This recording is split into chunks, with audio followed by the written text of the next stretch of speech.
Bonjour à tous, j'espère que vous allez bien. Dans la vidéo d'aujourd'hui, je vais traiter un sujet un petit peu plus large que ce que j'ai l'habitude de faire. Ça me vient en fait d'une question que je me suis posée personnellement et je me suis dit que ça vous intéresserait peut-être, qui est de savoir pourquoi est-ce qu'on s'intéresse aux choses morbides. Ah et au fait je m'excuse parce que j'ai une voix vraiment très bizarre mais je suis malade depuis maintenant à peu près 3 semaines et ça ne passe absolument pas.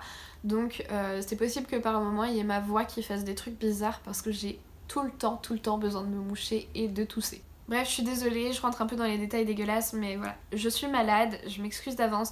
Ça risque de durer très longtemps parce que quand je tombe malade, ça dure 1000 ans. Donc habituez-vous à cette voix absolument spéciale qui peut être parfois un petit peu suave et qui parfois va, je pense, parler comme un canard. Donc désolée. Allez, comme d'habitude, de votre côté, je vous laisse vous installer bien confortablement, éteindre vos lumières et c'est parti.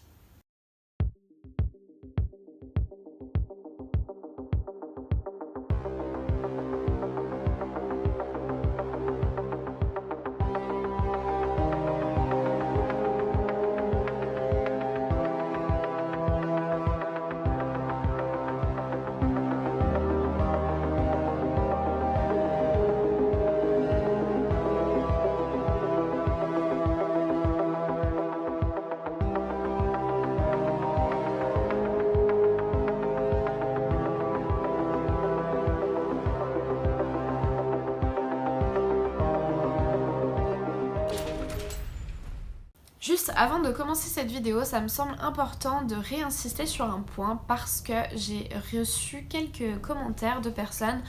Je savais que ça arriverait évidemment en ayant une chaîne comme la mienne, mais c'est vrai que c'est arrivé assez vite, je trouve. Et bref, donc j'ai reçu des commentaires de personnes qui me disaient que moi notamment, et puis les personnes qui regardent mes vidéos, donc vous, sommes des personnes complètement folles parce que on admire les serial killers, on les aime et on les trouve cool. Alors, non, ce n'est absolument pas du tout le but de cette chaîne, ce n'est pas du tout ce que je pense des tueurs en série. C'est pas parce que je parle de ce genre d'histoire, c'est pas parce que je m'intéresse à ce type de tueur, à ce type de crime, enfin à toutes ces choses-là, c'est pas parce que j'aime bien me plonger dans un univers un petit peu morbide, un petit peu glauque, que pour autant je supporte ce que font les serial killers, que pour autant je suis d'accord avec ça ou que je trouve ça cool ou bien. C'est vraiment absolument pas le cas du tout et si des personnes pensent ça de moi ou des personnes qui regardent mes vidéos, vous êtes complètement mais complètement à côté de la plaque. Je tiens vraiment à insister sur le fait qu'être intéressé par un sujet, voire être fasciné par quelque chose, ça ne veut absolument pas dire qu'on l'aime, ça ne veut absolument pas dire qu'on est pour, qu'on trouve ça bien, et je comprends même pas que des personnes puissent penser ça. Enfin, est-ce qu'on peut être d'accord sur le fait que comprendre quelque chose, ce n'est pas forcément l'accepter ou l'excuser. C'est absolument pas le but de mes vidéos quand je vous parle de Ed Kemper par exemple. J'essaye simplement de vous présenter les faits au mieux que je peux avec les recherches que j'ai faites pour qu'on essaye ensemble de comprendre. Mais le but de ces vidéos-là, et j'espère le faire correctement, c'est pas de se délecter des petits détails complètement morbides des histoires. Je trouve que ça n'a pas forcément de sens. Enfin, j'espère être capable dans mes vidéos, dans la manière que j'ai de vous raconter les choses, dans comment je fais mon montage, dans les photos que j'inclus et tout ça, de bien vous montrer que c'est pas ma volonté de juste être dans un voyeurisme complètement inutile et sans but.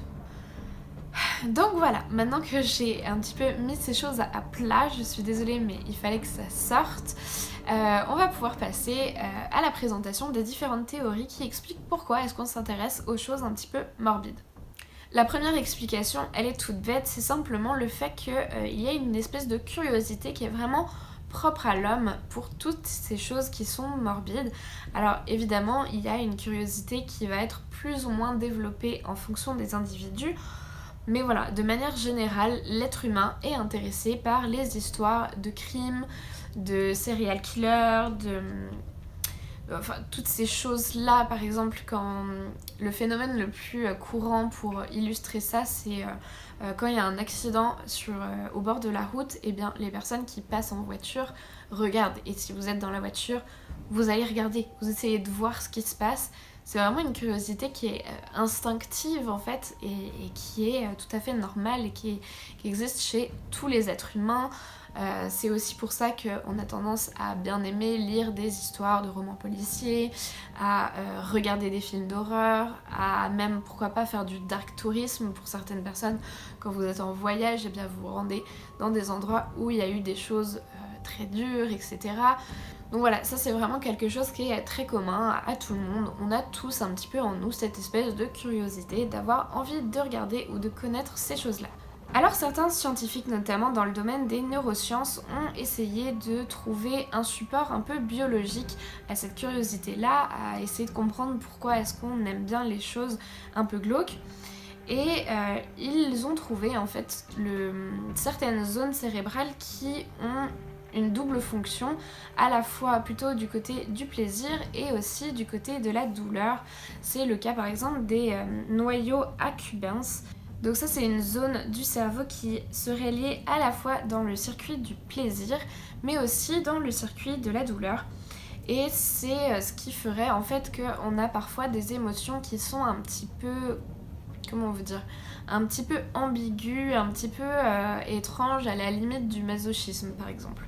Ça a notamment été mentionné dans une expérience menée par Borsuk en 2006, sauf que cette information-là est un petit peu à prendre avec des pincettes parce que j'ai pas réussi à retrouver l'article original qui parle de cette expérience. J'ai trouvé que d'autres sources qui citaient cette expérience-là, mais du coup, je sais pas exactement si j'ai pas pu accéder en fait à cette étude-là, la lire et voir si elle me semblait vraiment fiable ou pas.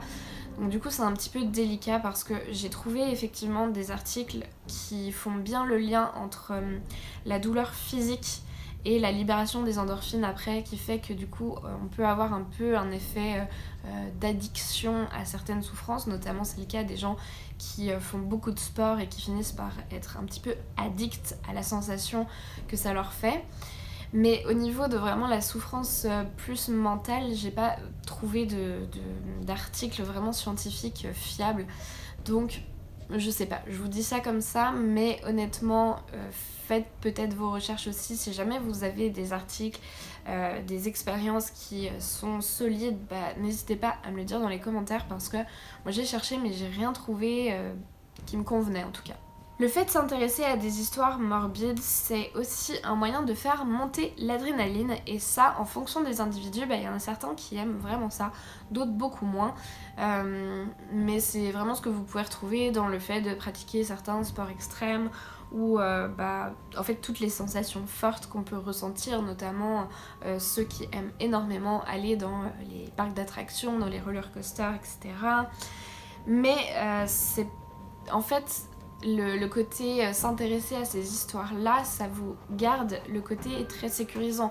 Vous êtes de l'autre côté de votre écran ou en train de lire un livre, mais vous le vivez pas vraiment. Du coup, c'est quand même beaucoup plus sécuritaire que de vraiment assister, de vraiment être sur place, etc. Donc, c'est pour ça qu'on aime bien avoir cette petite poussée-là qui nous fait un petit peu frissonner, mais ça reste quand même dans un cadre qui est confortable et sécuritaire.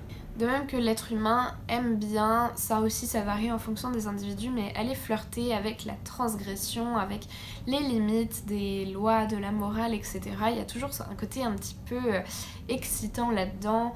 C'est ce que vous pouvez aussi ressentir dans l'excitation d'une enquête quand vous regardez ou que vous lisez un bon thriller.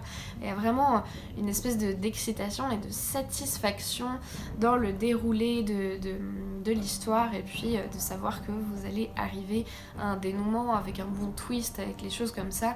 Donc c'est aussi ce que vous pouvez retrouver quand vous vous intéressez à l'histoire d'un serial killer ou à des histoires paranormales, etc. Erik Olsen, il a écrit un livre sur l'attirance pour tout ce qui est macabre.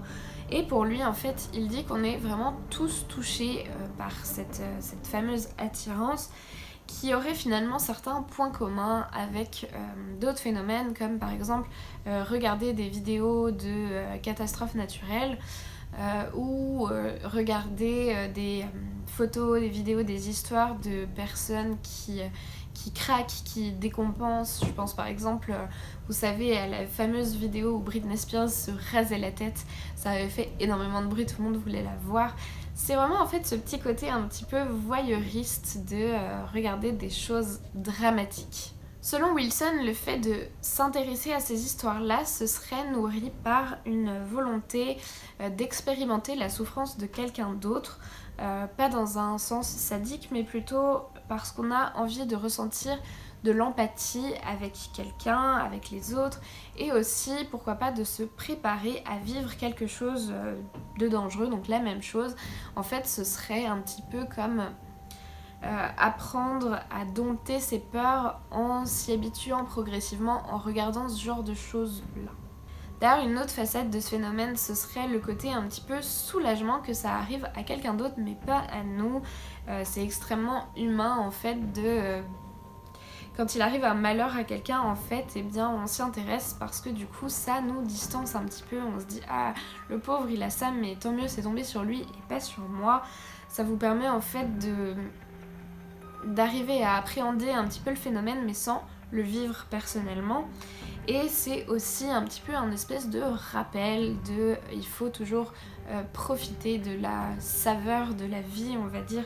Vous savez, comme ces fameux proverbes qu'on entend tout le temps, carpe diem, etc. C'est justement parce qu'on sait qu'on va mourir plus tard que la vie prend tout son intérêt, toute sa saveur. Tout ça, ça amène Eric Wilson à dire que finalement, il n'y a rien de plus sain et normal que d'être curieux, d'être intéressé par ce genre d'histoire-là, notamment au niveau de l'empathie, parce que c'est vraiment la preuve qu'on a envie de créer un lien avec d'autres personnes, de se sentir un petit peu plus proches tous, et puis créer la peur dans un espace qu'on maîtrise, comme je vous l'ai dit tout à l'heure, ça permet de vous rassurer, mais aussi de vérifier si votre espèce de petit système d'alarme interne fonctionne bien. Si vous avez effectivement ce petit frisson, cette petite peur, ça veut dire que ok, tout fonctionne, c'est bien. Il faudrait s'inquiéter en fait si quand on regardait des films d'horreur ou je ne sais pas, quand vous parlez de Otis Toole et Henry Lee Lucas, si ça ne vous fait absolument rien, c'est là qu'il faut se dire il y a quelque chose qui cloche chez moi, c'est pas normal, je suis censée ressentir une espèce de peur. C'est vraiment en fait un petit test pour voir si tout va bien, si vous êtes capable de vous rendre compte qu'une telle ou telle situation est dangereuse. Un autre intérêt à cette curiosité, c'est la possibilité du coup de se différencier parce que vous allez pouvoir vous sentir différent de l'autre qui sera par exemple le serial killer.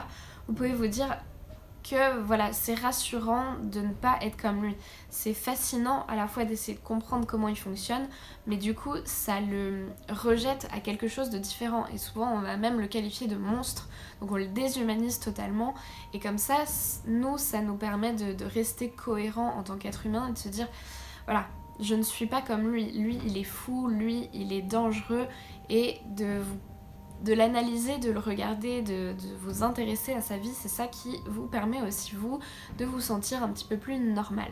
Et puis évidemment, il y a cette envie de comprendre chez pas mal d'entre nous, si vous êtes intéressé notamment par la psychologie, par la criminologie, vous avez forcément un attrait pour toutes ces histoires un peu morbides, un peu glauques, parce que vous avez envie d'essayer de les comprendre, parce qu'aujourd'hui, on a encore plein de questionnements, on n'est pas très certain de savoir comment ça fonctionne, de savoir pourquoi les gens deviennent des serial killers, pourquoi est-ce qu'à un moment donné il y a un truc qui comme disjoncte dans leur tête et ils se mettent à tuer d'autres personnes, pourquoi est-ce qu'ils prennent du plaisir à faire souffrir les autres.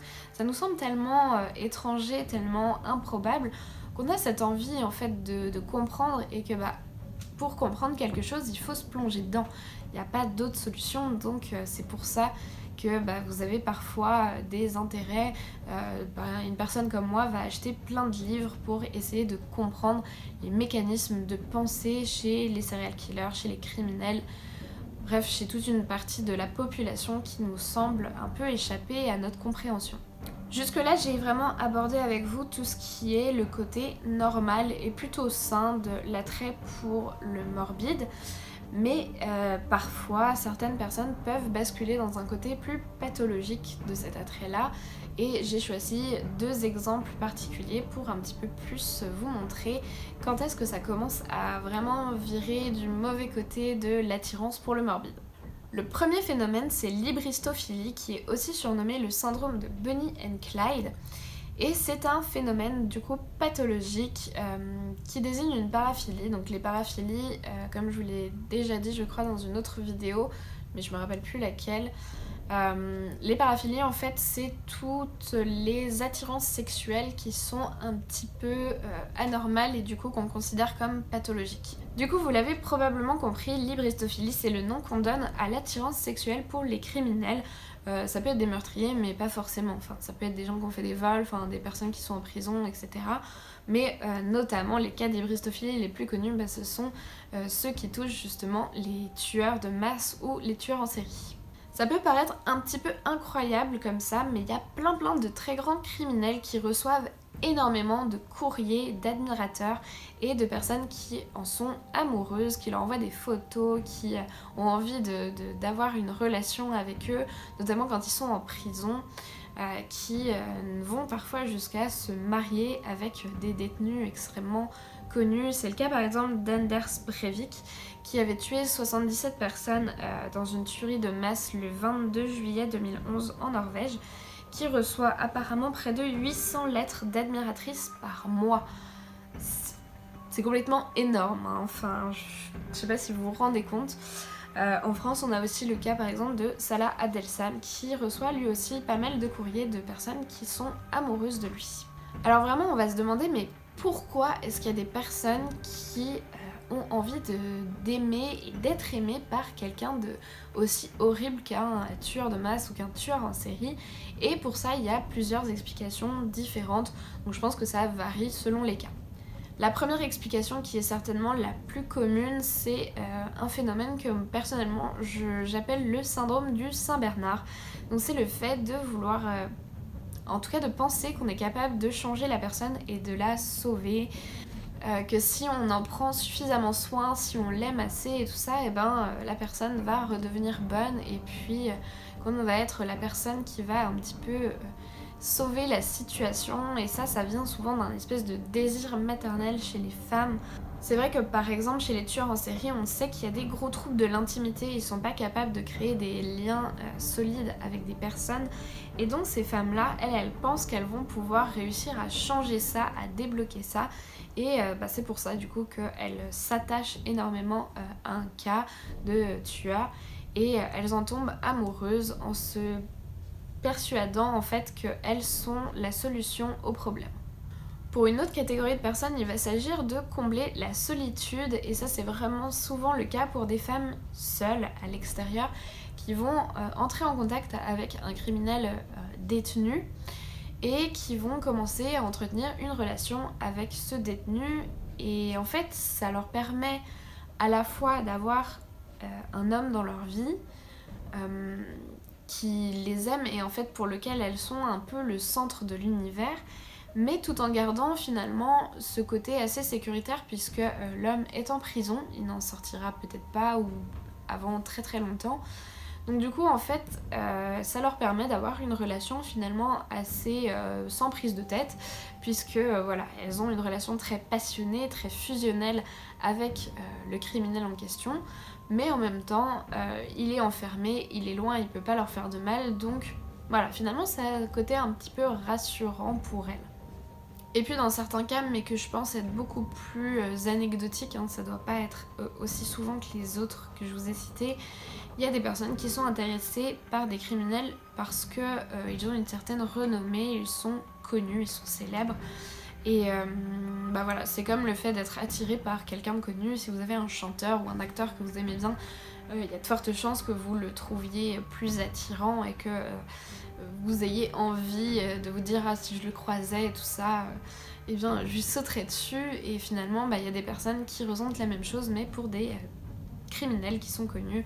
Donc c'est vraiment le même système en fait, c'est l'envie d'accéder à quelqu'un d'extrêmement médiatisé qui peut vous rejaillir dessus et du coup vous en ressortez vous-même une sorte de gloire de vous dire hey, moi je suis la petite amie de telle personne qui est très connue, bah voilà, forcément il y a un petit côté au niveau de l'ego, une faille narcissique peut-être, qui vient être comblée par ça. Et puis là encore plus anecdotique, là je pense qu'on va carrément dans quelque chose qui est vraiment de l'ordre de l'exception. Il y a certaines femmes notamment qui deviennent des conjointes de criminels et qui à la sortie de ces criminels en deviennent les complices. C'est le cas par exemple de Monique Olivier qui était la compagne de Michel Fourniret. En fait ils se sont rencontrés pendant que Michel Fourniret était déjà en prison. Elle lui a envoyé un courrier et puis ils ont commencé à correspondre et c'est là qu'ils sont tombés amoureux tous les deux. Et quand Michel Fourniret est sorti, c'est là qu'il a commencé vraiment à tuer des jeunes filles et Monique l'a aidé dans tout ce processus. Donc elle l'a aidé à enlever des jeunes filles et elle était complice, elle savait tout ce qu'il faisait depuis le départ. Du coup, vous l'avez peut-être remarqué, mais j'ai plus eu tendance à vous parler de femmes qui tombent sous le charme de tueurs. Et c'est un fondement en fait, c'est parce que c'est comme ça. Il y a énormément plus de femmes qui tombent amoureuses de criminels que d'hommes qui tombent amoureux de femmes serial killers par exemple. Et ça s'explique, je pense, par deux phénomènes particuliers.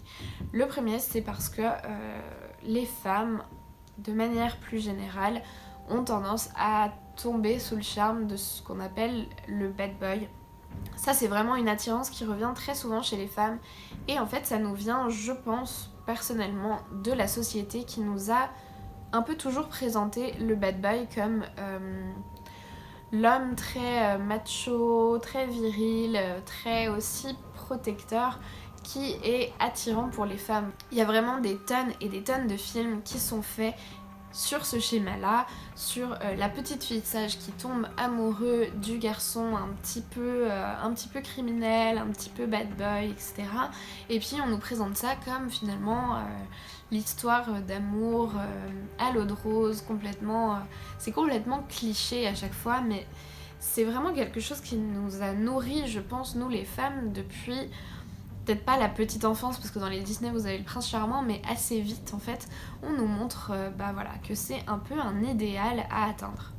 Et du coup forcément on a fini par intégrer en fait ce genre de représentation là dans nos idéaux et dans nos attentes, donc c'est devenu un peu un phénomène inconscient, mais en général nous les filles on va plus avoir tendance à s'intéresser à ce fameux bad boy, à ce gars un petit peu mystérieux, un petit peu sombre.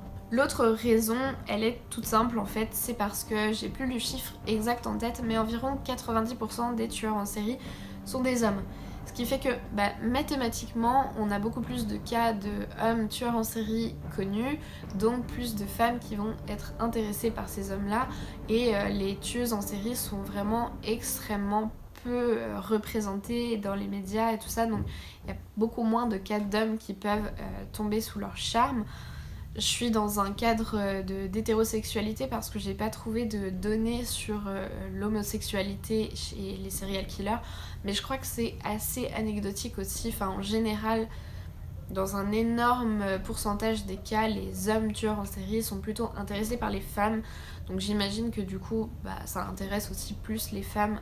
Le deuxième phénomène qui est un petit peu tendancieux autour de tout ce qui est attrait au morbide, ce sont en fait des objets qu'on appelle les murderabilia. Et donc ça c'est un mot qui vient en fait du mélange entre murder en anglais meurtre et memorabilia qui signifie en fait les souvenirs. Et c'est vraiment tout le commerce d'objets qui ont rapport avec les tueurs en série notamment et tout ce qui est en rapport avec le crime. Vous avez deux grandes catégories d'objets dans les murderabilia. D'abord tout ce qui est du merchandising créé autour de tel ou tel tueur. Du coup ça c'est encore assez acceptable, j'ai envie de dire, mais vous avez aussi l'autre partie qui est la vente d'objets qui sont soit issus d'une scène de crime, soit qui ont appartenu au tueur ou à la victime. Ça peut être absolument tout et n'importe quoi, mais généralement c'est des lettres, des photos, des dessins, des autographes, des tableaux et puis des objets, donc des objets issus de la maison des vêtements ou encore des parties de corps, donc généralement ça va être des touffes de cheveux ou des rognures d'ongles. Ces objets-là, ils peuvent s'acheter principalement sur des sites de vente aux enchères, ou pas d'ailleurs, juste avec un prix fixe, qui sont vraiment spécialisés. Et je vous ai trouvé quelques petits exemples d'objets que vous pouvez acheter en ce moment même, puisque je suis allée regarder ça ce matin. Donc vous avez notamment par exemple cette feuille sur laquelle Charles Manson a écrit les paroles d'une chanson, qui est vendue au prix de 1250 $. Je vous en parlais dans ma dernière vidéo, et bien voilà, un bout de corde qui provient de la maison de Dennis Rader qui est vendu au prix de 1500 $. Et puis attention, là on va commencer à partir dans les prix très très chers. Les lunettes de Ted Bundy qui sont vendues pour la modique somme de 75 000 $. Ou encore ce dessin qui a été réalisé par John Wayne Gacy qui est vendu à 125 000 $.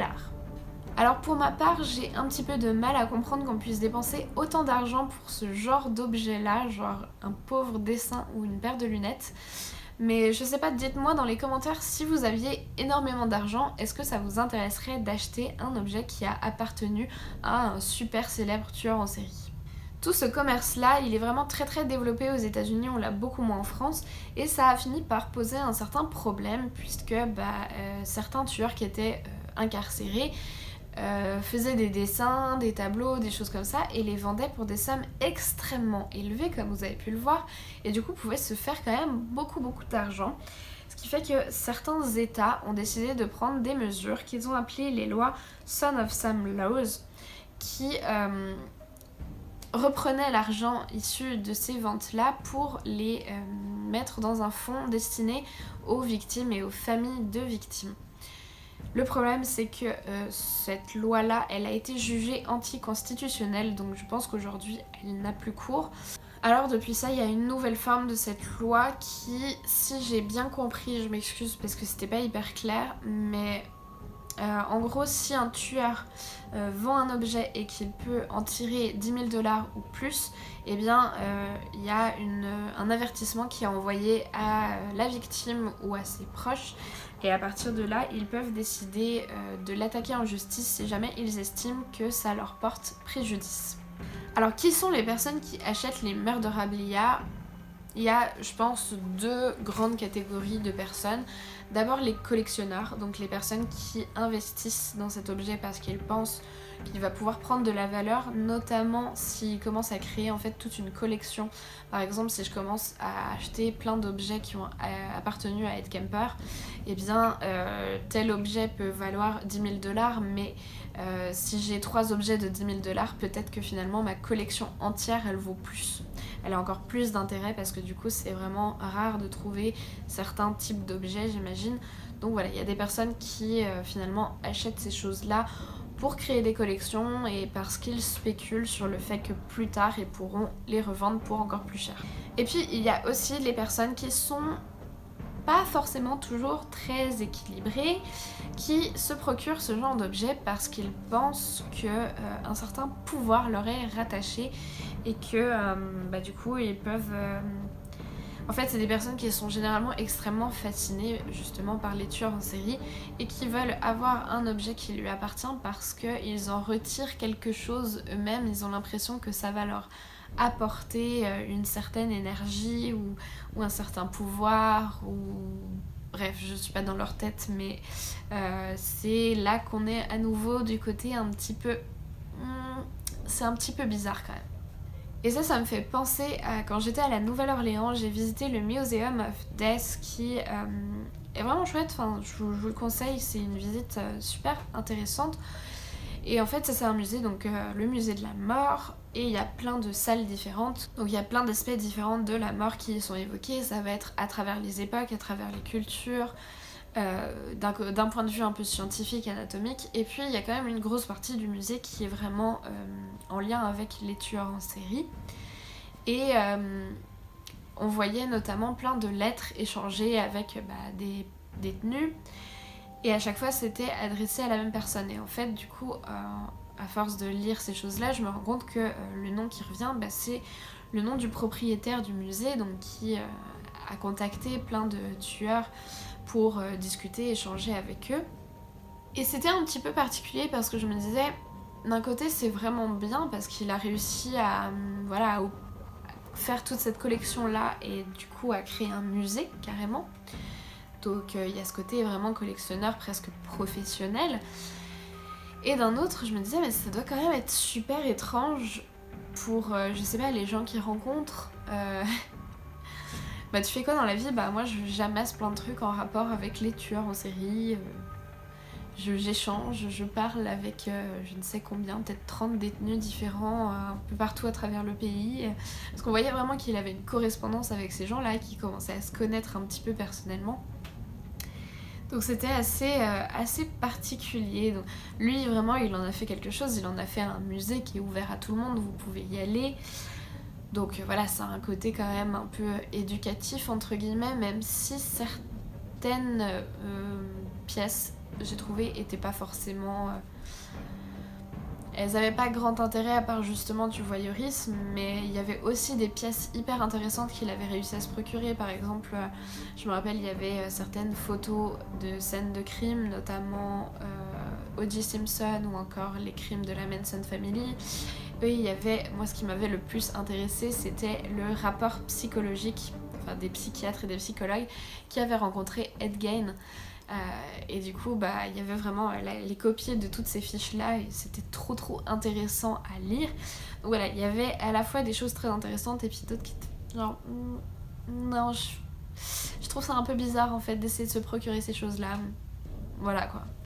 En tout cas, ces choses-là sont quand même assez hors du commun, surtout en France, on n'a pas trop ce type de phénomène d'attirance à l'extrême pour les criminels. Et ce que je voulais vraiment dire, et le propos de cette vidéo, ce que je veux que vous en reteniez, c'est que c'est tout à fait normal d'avoir à un certain degré une attirance pour le morbide, un attrait, une curiosité. C'est tout à fait normal. Je sais que certains d'entre vous m'ont mis des commentaires en me disant ça me fait plaisir de tomber sur ta chaîne parce que je me sens moins seule et tout ça. Sachez-le, vous n'êtes clairement pas seul. On est extrêmement nombreux à avoir au moins un petit peu d'attirance. Et puis, comme je vous l'ai dit, en fonction des individus, en fonction de si vous aimez certaines sensations, si vous aimez certains univers, bah vous allez être plus ou moins intéressé par les histoires de true crime.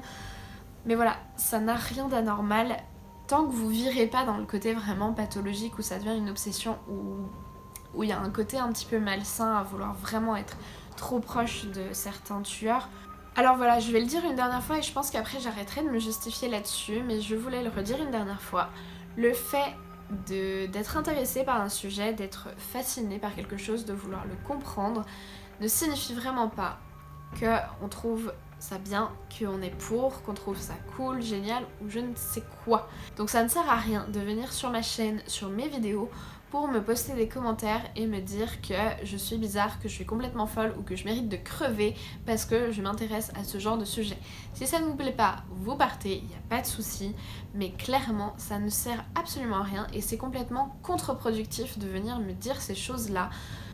Honnêtement, j'avais vraiment envie de vous faire cette vidéo depuis quasiment le tout début de ma chaîne et puis je sais pas pourquoi je l'avais reportée et quand j'ai reçu des messages comme ça, je me suis dit ok, c'est le moment de faire une bonne mise au point.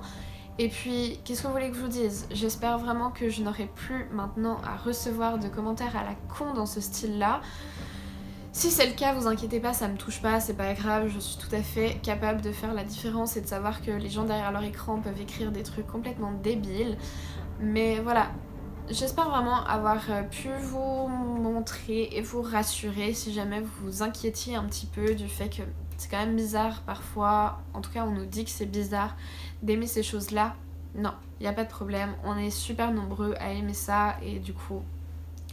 il n'y a aucune raison, tant que vous virez pas dans j'ai envie de faire pareil que Otis Toole, ça va, ça devrait aller normalement. J'espère que cette vidéo vous a plu, si c'est le cas n'oubliez pas de me mettre un petit pouce en l'air et de vous abonner à ma chaîne si c'est pas déjà fait. Moi je vous dis à très vite pour une prochaine histoire, je vous fais plein d'énormes bisous et en attendant n'oubliez surtout pas de rallumer votre lumière. 1, 2, 3.